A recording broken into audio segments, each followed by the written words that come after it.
जा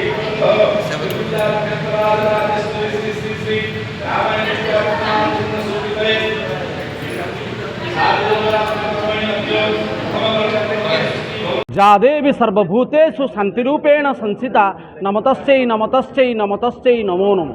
मूलाष्टमी ठारू महाअष्टमी दिन प्रत्येक दैवीपीठ में पूजार्चना करा जाए। छत्रपुर प्रसिद्ध दैवीपीठ भाव में परिचित माँ रामायण पाखरे आज सुधीर पट्टनायक परिवार तरफ माँ को पूजार्चना करा जाउछि एवं प्रत्येक दिन चंडीपाठ सह षोडश उपचार पूजा माँ पूजार्चना कराए एवं माँ को दर्शन करने बहु भक्तों समागम हुए। आम सीधा सड़क आलोचना करवा आज माँ रामायण माँ ठारे पट्टनायक परिवार तरफ आज माँ आशीष लाभ करने पूजार्चना कर कौन कौन पूजार्चना कर आज कार्यक्रम कौन रही। देवी प्रपन्नार्ति हरे प्रसीद प्रसीद मातोर जगतो अखिलस्य प्रसीद विश्वेश्वरी पाहि विश्वं तमीश्वरी देवी चराचरस्य। माँ रामायण छत्रपुर ग्रामदेवी एठारे शारदीय नवरात्रि पूजा होउची। आज प्रथम दिवस प्रथम कल्प आज शैलपुत्री भाव में रामायण पूजा पाउछंती। प्रत्येक दिन सकाळु षटकर्म सूर्य पूजा एवं चंडींगर पूजा बालभोग एवं आदित्यादि नवग्रह पूजा हुए, चंडी पाठ हुए एवं तापरे परे संध्या आरती एवं होम एवं रात्रि रे षोडशोपचार पूजा हुए। आज सुधीर पट्टनायक दंपति तांकर बसचंदी पूजारे ग्रामर ग्रामवासी एवं कमिटी वृंद समस्तंकर बहुत सहयोग रे ए पूजा चली। निश्चित भाव में समस्त सहयोग रे पूजा अर्चना करा जाए। माँ को जी जो आशा आकांक्षा रखी माँ पाखे भक्तिपूर्ण भाव में डाके निश्चित भाव में माँ तार दुख शुणुंती। कौन कहे प्रसिद्ध माँ रामायण माँ मंदिर में जी माँ पाखे जहाँ संकल्प रखे निश्चित भाव में पूर्ण होता है। जेहेतु दैवी पूजा शक्ति पूजा भाव में पूजन करा जाए किम जाको देखुछन आप। निश्चित भाव में माँ जगज्जननी कृपामयी से समस्त को तार कृपार आड़ुआल सब से बांधिकी रखू, समस्त मंगल करूँ, समाज संसार मंगल हो, एति ही आम कामना। प्रतिवर्ष परी यही वर्ष मध्य आम परिवार तरफ प्रथम दिन पूजा एठी कराउछि। आमे आज पूरा दिन एठी पूजा माँ पाखरे बितेबू। आउ माँ दयारू आज को 5 वर्ष हो गला आम प्रतिवर्ष पूजा बसचु। आमको बहुत शांति मिलूची। आउ मनस्कामना पूर्ण न करवा तो सी तो माँ सी तो अंतर्जामी सी सबकिछि जाने तो ताकू आम कौन मागिबू सी सबकिछि देइछि आमको। आउ तार कृपा एमती आम परिवार उपर आम उपर बनाए रहू। प्रतिवर्ष आम एमती तार पूजा बसी पार्थुबू सेतिकी ही मु कामना करे। शेष ये कहबी माँ शरणागत दीनार्थ परित्राण परायणी सर्वस्यार्थ हरे देवी नारायणी नमस्ते। से माँ रामायण माँ समस्त मंगल करू, आम परिवार मंगल करू, एति ही कह समस्त माँ रामायण माँ मंगल करंतु। जेहेतु नवरात्र पूजा आसले समस्त दुर्गापीठ दैवीपीठ चलचंचल उठे।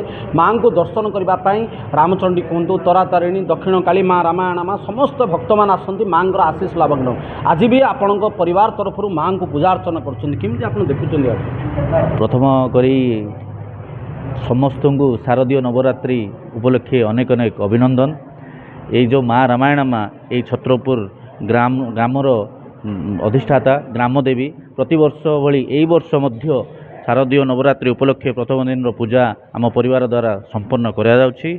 मु एतिकी ही माँ को पाखरे कामना करछि जे ए ग्राम को आउ ए ग्रामवासी मानकु सदा सर्वदा निजर आशीर्वाद दे खुशी रे रखितांतु। निश्चित भाव में माँ आशीष जी भी मागे निश्चित भाव में माँ क्या खाली हाथ में फेरती नहीं। जेहेतु कमिटी तरफ नवरात्र पूजार आयोजन करा जायछि। कौन कौन आयोजन करा जायछि प्रत्येक वर्ष आपण माँ प्रत्येक विधि विधान को भाव ठीक भाव सठिक भाव में करती। तो आज कौन रही जो नवरात्र पूजा को किभली भाव कर। जय माँ रामायण माँ जा देवी सर्वभूतेषु मातृरूपेण संस्थिता नमस्ते सही नमस्ते सही नमो नमः। मु एति कहवा को जाउछि ए मंदिर नथिला माँ छोट मंदिर थिले।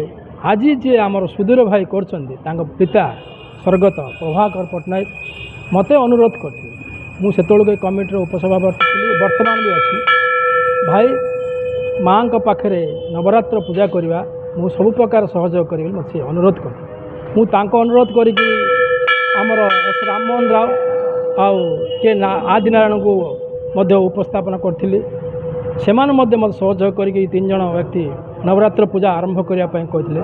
ସେହି ଦିନଠାରୁ ପ୍ରଭା ପଟ୍ଟନାୟକ ଯେତେ ଦିନ ଯାଏଁ ଜୀବିତ ଥିଲେ ସିଏ କରୁଥିଲେ। ପ୍ରଥମ ଦିନ ମୋର ରଖ ବୋଲି କହିଥିଲେ, ତାଙ୍କର ରଖିଥିଲି। ତାଙ୍କର ମୃତ୍ୟୁ ପରେ ତାଙ୍କ ପୁତ୍ର ସୁଧୀର ଭାଇ ସିଏ ମଧ୍ୟ ମାଆଙ୍କର କାମନା କରି ତାଙ୍କର ଅନୁସରଣରେ ତାଙ୍କେ ମଧ୍ୟ ନବରାତ୍ର ପୂଜା କରୁଛନ୍ତି। ମୁଁ ବିନୀତ ଅନୁରୋଧ କରୁଛି, କିନ୍ତୁ ସବୁ ବର୍ଷ ଏମାନେ କରୁଥାନ୍ତୁ।